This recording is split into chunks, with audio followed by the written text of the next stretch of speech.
నా రీతి ఏంటి, ఇతనికి అన్నీ తెలుసా అంటారు నన్ను చూసిన వాళ్ళందరూ. నన్ను నేను తెలుసుకునే కంటే పెద్ద విద్య లేదని ఒక సవాలుగా నిలబడతాను. నా మాట సూటిగా ఉంటుంది, నా బాట ముక్కు సూటిగా ఉంటుంది, నా వీక్షణం తీక్షణం దర్శనమిస్తుంది. అలాగే నా తీరు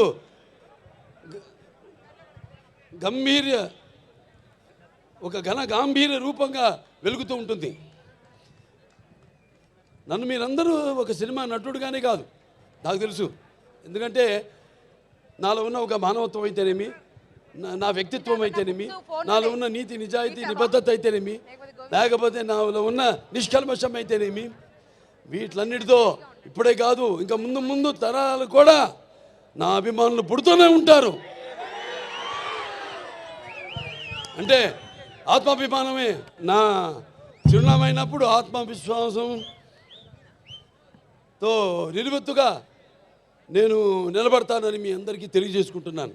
అదే మీరు హిందూపురం ప్రజలందరూ కూడా అవే చూపారు. మీరు కూడా ఆదరాభిమానాలు ఏదైతే నేను నాలో ఉన్న కోణాన్ని చెప్పాను, కోణాలన్నీ అలాగే మీరందరూ కూడా ఆ నీతి నిజాయితీ నిబద్ధత, ఆ నిష్కల్మషం, ఆ నా వ్యక్తిత్వాన్ని గౌరవించి ఆదరించి మీరందరూ కూడా మూడోసారి ఒక నటుడైనంత మాత్రాన ఎమ్మెల్యే అవ్వాలని లేదు. వరుసగా ఎంతోమంది వచ్చారు రాజకీయాల్లోకి, ఇవాళ నామరూపాలు లేకుండా పోయారు, అడ్రస్ లేకుండా పోయారు.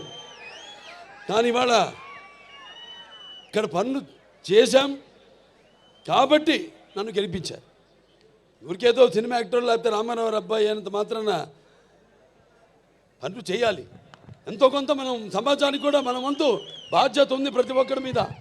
అందరూ కూడా మన వంతు మనం సంపాదించిందే కాదు, ప్రజలకి ఎంత మనం తిరిగి సమాజానికి ఇచ్చాం అన్నది చాలా ముఖ్యం. అప్పుడే మనం చరిత్రలో చిరస్థాయిగా నిలిచిపోవడం కోసం కాదు. ఎన్నో పాత్రలు చేశాను నేను, అద్భుతమైన పాత్రలు. నాన్నగారు కూడా చేయలేని పాత్రలు, చేయాలనుకున్నా చేయలేని పాత్రలు చేశాను. అందులో ముఖ్యంగా గౌతమిపుత్ర శాతకర్ణి సినిమా.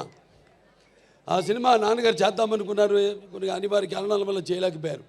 ఆ సినిమాను నేను చేయడం తటస్థించింది. మరి ఇవాళ మనం ఉగాది జరుపుకుంటామంటే ఒక కాలమాన పట్టిక మన హిందువులకి మనం ఒక శకాన్ని ఏర్పరిచింది. ఆ శాలివాహన శకం, ఆ గౌతమిపుత్ర శాతకర్ణి. అలాగే సారే జహాసే హిచ్చా, అలాగే సారే జహాసే హెచ్చా హిందూ సీతా హమారా, హమ్ బుల్బులే ఇస్కే ఏ గుల్ సీతా హమారా. ఇక్కడ ఒక సర్వమత సౌభ్రాతృత్వానికి, రక్తానికి జాతి లేదు, మాంసానికి మతం లేదు, చర్మానికి కులం లేదు అని చెప్పడానికి ఒక నిదర్శనం, ఒక ఆదర్శం మన హిందూపురం. ఇక్కడ అందరూ ముస్లిం మైనారిటీలు అయితేనేమి, హిందువులు అయితేనేమి, క్రైస్తవులు అయితేనేమి, అందరూ కూడా ఒక కుటుంబ సభ్యులుగా అందరూ కూడా ఇక్కడ సమాజ స్థాపనం చేసి ఇక్కడ అందరూ ఒక మంచి చల్లటి చక్కటి ప్రశాంతమైన వాతావరణంలో మనంతా ఉంటున్నాం. అది మన హిందూపురం ఒక గొప్పతనం. ఇక సినిమాల జోలికి వస్తే, ఈ నా నట జీవితంలో ఎన్నో పాత్రలు చేశాను, మీకు చెప్పాను. దానికి ఎన్నోసార్లు చెప్పాను.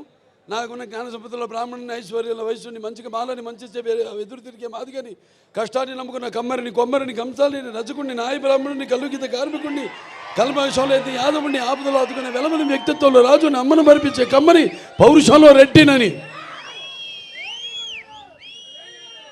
ఇలా ప్రతి సినిమాలో ఒక్కొక్క ఏ కథ నచ్చితే చాలు అందులో హీరోది ఏ వర్గం, మన తెలుగు జాతిలో అది కాదు. చరిత్ర సృష్టించాలన్న నేనే, దాన్ని తిరిగి రాయాలన్న నేనే. అదే నా నినాదం, అదే నా సంతకం.